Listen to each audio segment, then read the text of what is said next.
नमस्ते विद्यार्थियों। संस्कृत की ऑनलाइन कक्षाओं में आपका एक बार पुनः हार्दिक अभिनंदन। तो बच्चों, अपन पढ़ रहे थे कि कुरुक्षेत्र के मैदान में जब अर्जुन युद्ध करने से मना कर देते हैं, तब भगवान उनको समझाते हुए अर्जुन को युद्ध के लिए वापस तैयार करते हुए विभिन्न उदाहरणों के द्वारा उनको प्रेरित करते हैं। इसी क्रम में अपन आत्मा के स्वरूप के अध्ययन के बारे में अब तक के पद्यों में अपन ने पढ़ा है, और अगले पद्य में भी उसी आत्मा के स्वरूप के वर्णन के बारे में बताते हुए भगवान कृष्ण कह रहे हैं, अच्चैनम नित्यजातम नित्यम वमन्यसे मृतम तथापि त्वं महाबाहो नैवं शोचितुमर्हसि। इसका अन्वय देखिए, अच्च त्वम ऐनम नित्यजातम नित्यं वा मृतं मन्यसे तथापि महाबाहो एवं सोचितुम न अर्हसि। इसका अर्थ देखिए बच्चों, अच्छ और यदि, त्वम यानी हे अर्जुन आप, एनम यानी इस आत्मा को, नित्य जातम नित्य उत्पन्न होने वाला, व नित्यमृतम अथवा नित्य मरने वाला, मन्य से मानते हो।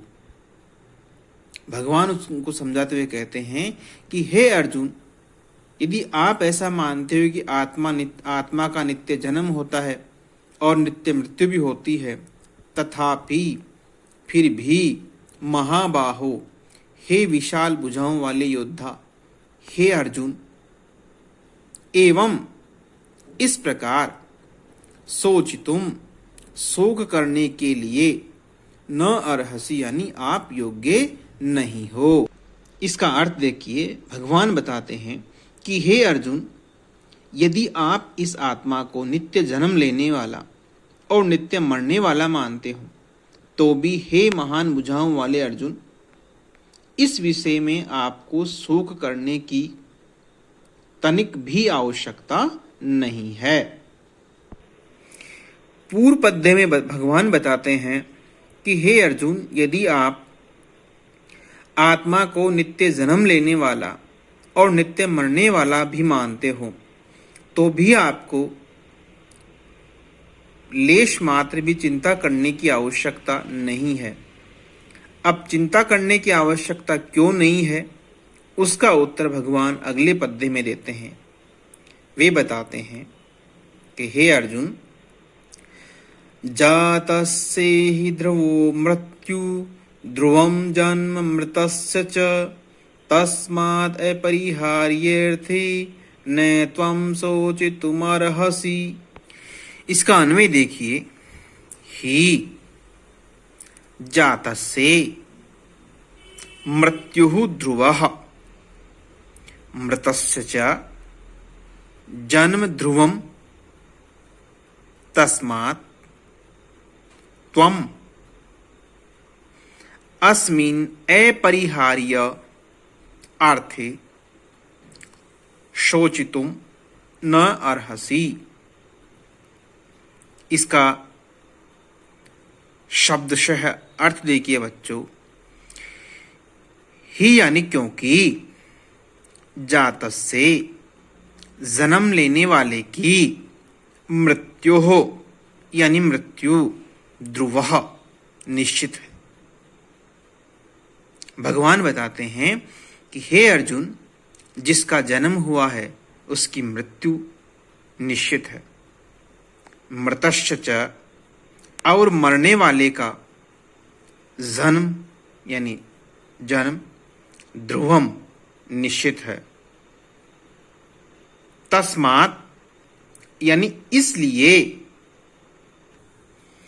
त्वम यानी आप, अस्मिन यानी इस, अपरिहार्य यानी जिसका कोई उपाय नहीं हो, जिसको टाला नहीं जा सके, ऐसे अपरिहार्य अर्थ यानी विषय में सोचितुम शोक करने को न अर्हसि योग्य नहीं हो। भगवान इसमें बता रहे हैं कि हे अर्जुन, इस संसार में जन्म लेने वाले की मृत्यु निश्चित है और मरने वाले का जन्म निश्चित है। यही इस संसार का शाश्वत सत्य है कि जिसका जन्म हुआ है उसकी मृत्यु अवश्य है और जिसकी मृत्यु हुई है उसका जन्म अवश्य है।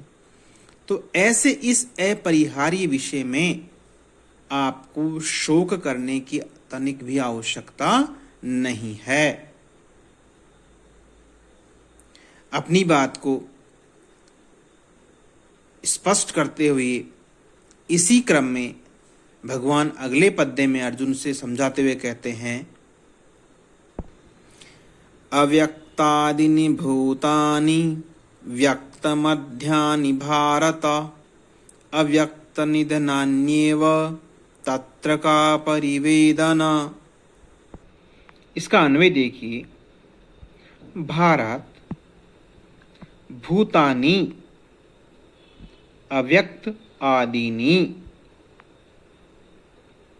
अव्यक्त निधनानि केवलम व्यक्त मध्यानि एव तत्र का परिवेदना। इसका अर्थ देखिए, भारत यानी हे भरत वंश में उत्पन्न अर्जुन, हे धनुर्धर, हे महान भुजाओं वाले अर्जुन, भूतानि यानी प्राणी, अव्यक्त आदिनी जन्म से पहले अव्यक्त शरीर वाले ही रहते हैं। यानी जब तक उनका जन्म नहीं होता तब तक वो अव्यक्त ही रहते हैं।